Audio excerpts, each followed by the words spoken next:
Yes. Now we can finally. Yeah. With that said, we are going to move on to our final movie. Thank you all for sticking with us this long. The big giant crossover of Freddy vs. Jason. Now,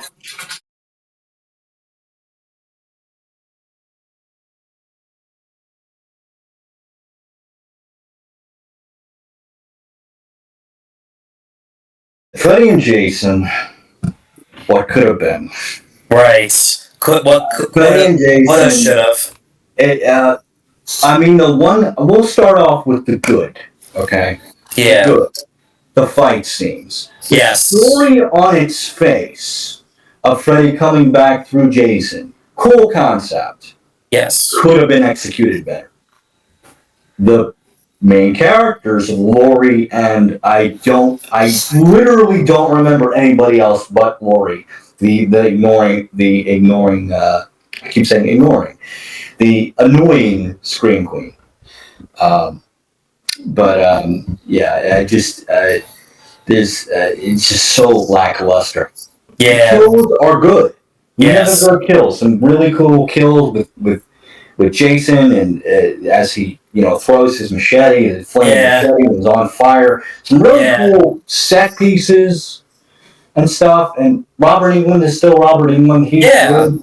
Oh He yeah. does what he does best. He plays Freddy, but man, this could have been better. And it was built up since the 80s, since the 90s. They built up this basically like a wrestling match. Yeah, pretty much. Jason, be there, be square. All that stuff. The height of the century. And it could have been so much better. Yeah. It's one of the worst for both franchises. And I feel like here's what they could have done, right? They could have adapted the comic book, Freddy vs. Jason vs. Ash.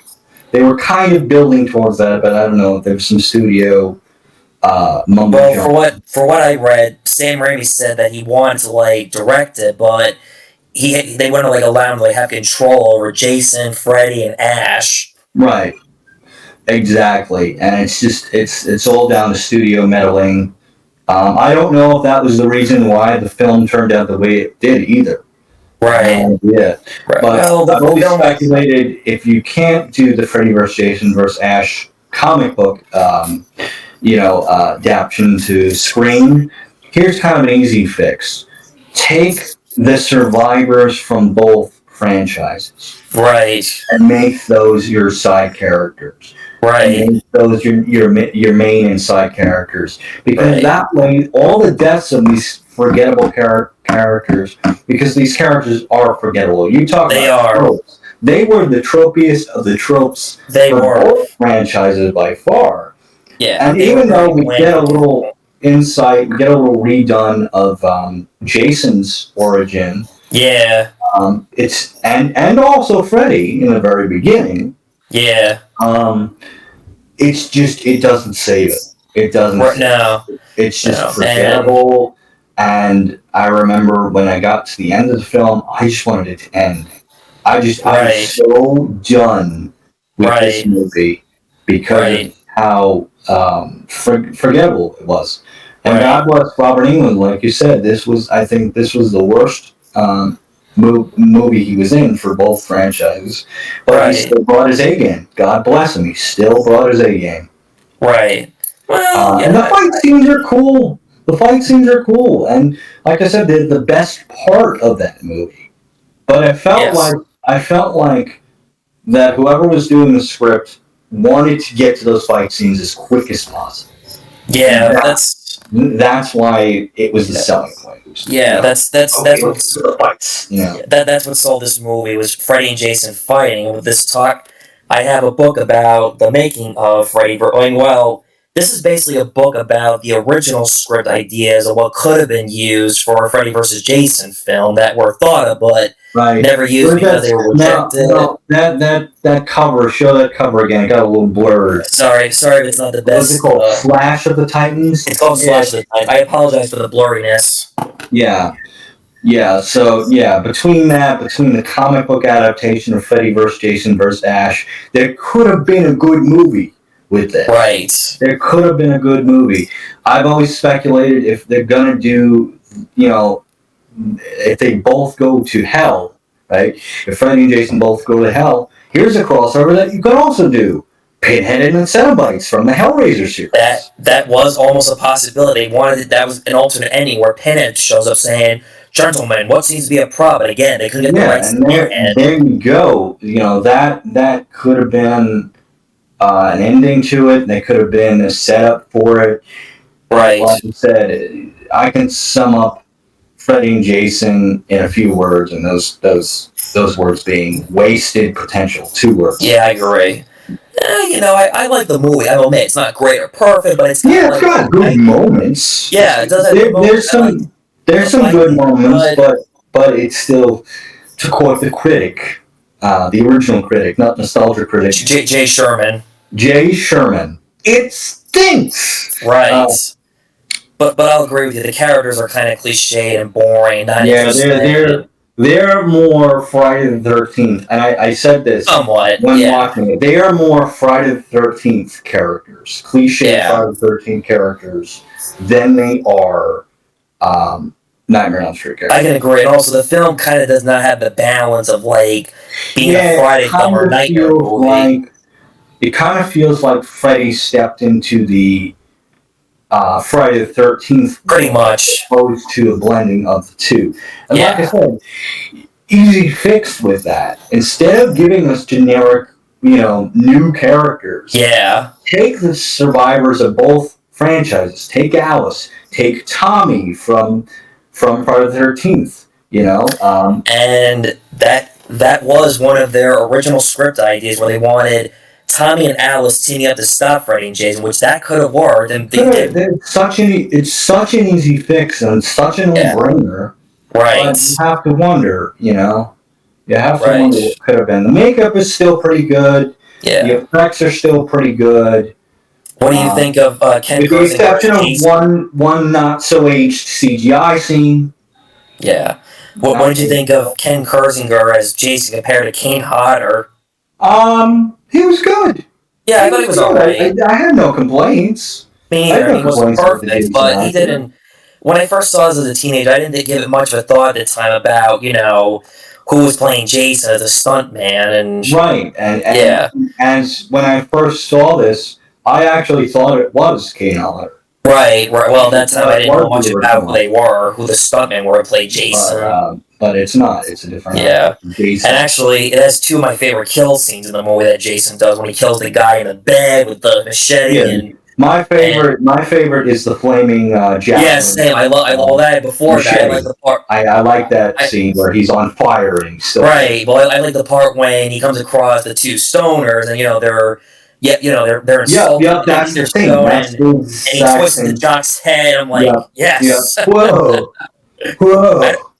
Yeah, I don't know why that overweight guy looked like Franklin from Texas Chainsaw Massacre. A little bit. But I highly doubt that. I also thought he looked like Jonah Hill, but that's just. Yeah, but that's. But Jonah Hill was not famous. God help us. God help us if there is a Freddy and Jason movie with both Jonah Hill, or either Jonah Hill or and Seth Rogen. God help us. No, I don't see that. That would sound more like Abbott and Costello meets Frankenstein than. That would be the lowest point.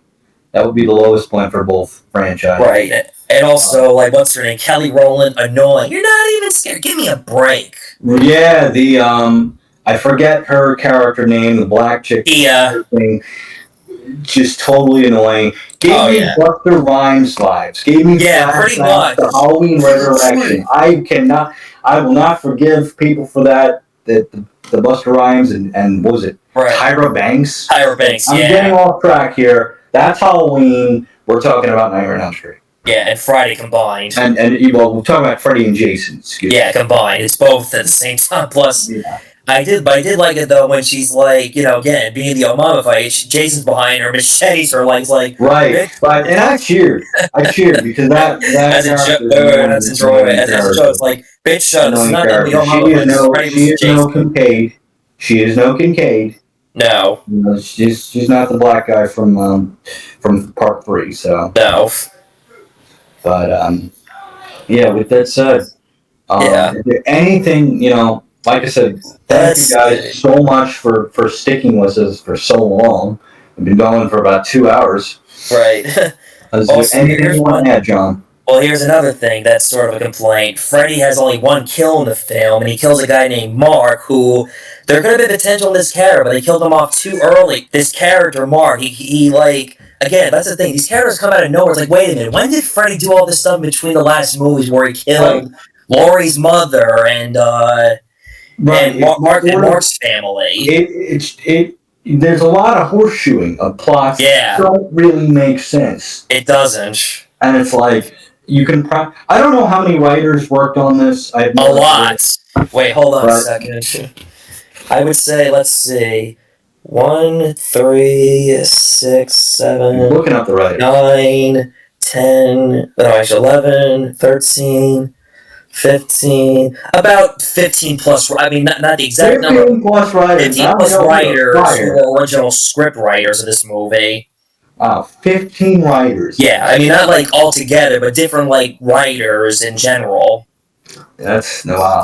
Oh, it is. Well, because like I said, this film was developed and thought of back in the 80s, but again, it didn't happen right away because of the rights issues. And I can imagine the studio interference. That too. There was tons of studio interference with this movie, and the reason why they didn't go in the direction of using Tommy Jarvis and Alice is because the film was in development hell for so many years. They wanted to move on and create new characters, but we all know how that turned out.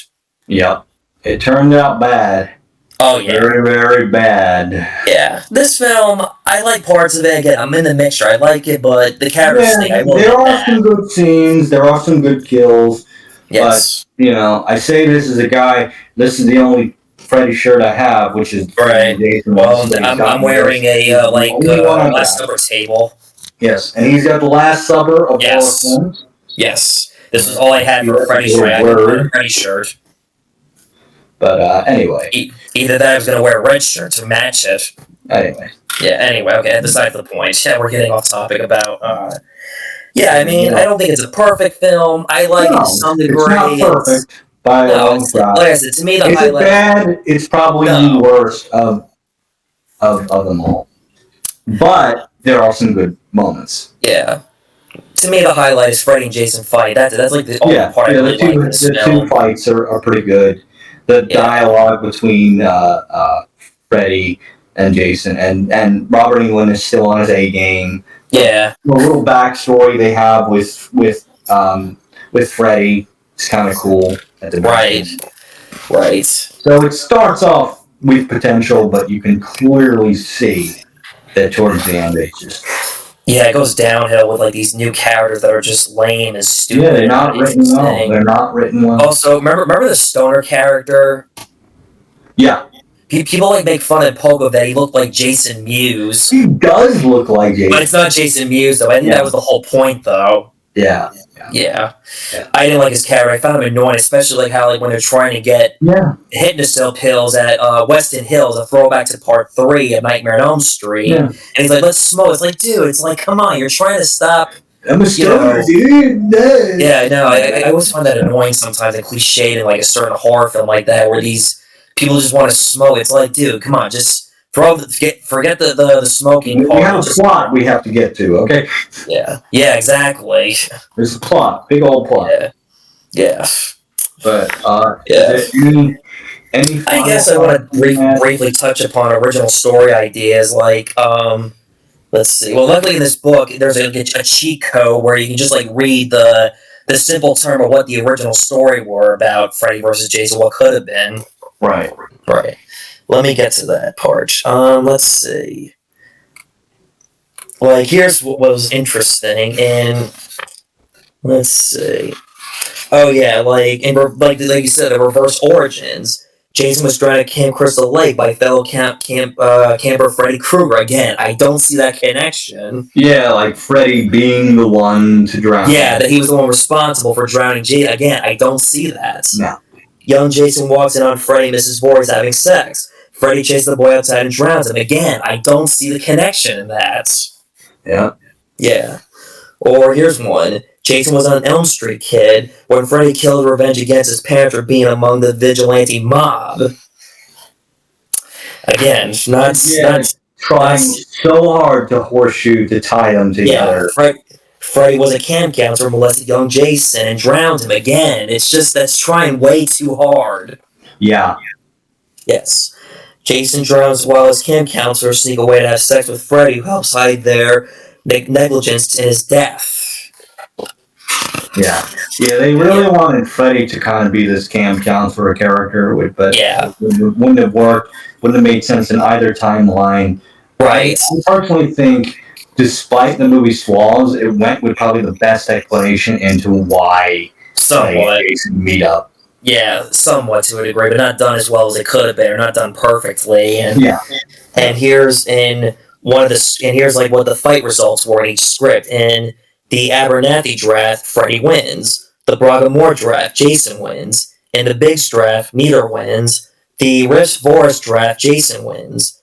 The David S. Gore, who you all know from who did the Dark Knight Christopher Nolan trilogy, and Robinson draft, neither wins. Entire story was a dream, which again, that would have been a kick in the teeth. That would have been like that would have been like a twist. In the teeth. Right. That sounds like Caligari or M. Night Shyamalan twist. Yeah, if they went with the whole thing was a dream, it would have ticked off a lot of fans. It probably would. Even I would have been ticked off if they did this. Yeah, I would be like, when does this exist again? Right. The Ibel Beggar draft, Jason wins. The Verheeren draft, both wins. Script had basically they couldn't decide which ending they wanted to go with. Who wins? In the Petrozo V draft, I'm not sure if I'm saying his name. I apologize for butchering the names. Freddy wins. In the Bergantino draft, Jason wins. The Shannon Swift draft, tie. Wow.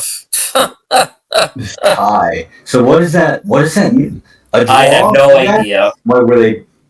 Basically, nobody wins. Kind of like what they used in this movie, where we thought Jason won, but no. I mean, with these characters, I would have loved to see a tie. Right. Well, it is kind of a tie to some degree. With these supporting characters, I would have loved to see a tie. I would have been like, okay, fine, all the annoying characters are dead.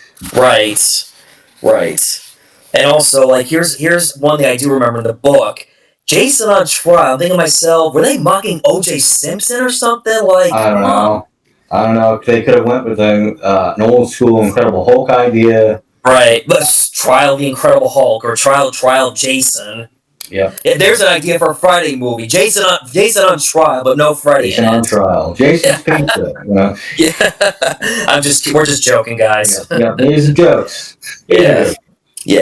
And also, there was supposed to be an idea of a Freddy cult. I'm like, okay, that sounds like Halloween 6. Yeah, and the cult idea in films never really go. No. Well, depends. It depends on how you do it. Yeah, it depends on how you do it. That's one thing I can agree with on, like, okay, here were the heroines in each script. In the Abernathy draft, Megan Daniels, 17-year-old high schooler student experiencing recurrent Freddy nightmares. In the Braga-Moore draft, Rudy Jarvis, Crystal Lake defense attorney, assigned to defend Jason in court. Again, Jason on trial. Yeah, Jason. The Briggs they really want to go with that, huh? Yes. And I can't picture Jason in full mask with machete or maybe the mask off. Everybody terrified. On trial. I can't picture that taking it seriously. Right. You would absolutely lose the plot with that. Right. And here's the story about Jason and Tommy Jarvis and Alice coming back, where returning characters Alice Johnson, Dream Powers, and Stephanie Freeman, Jason's great niece. Could have been good. It could have been, especially how it could have been good. Right. The Revoris draft, Michelle Barrett, a 24-year-old registered nurse, experienced reoccurring Freddy nightmares.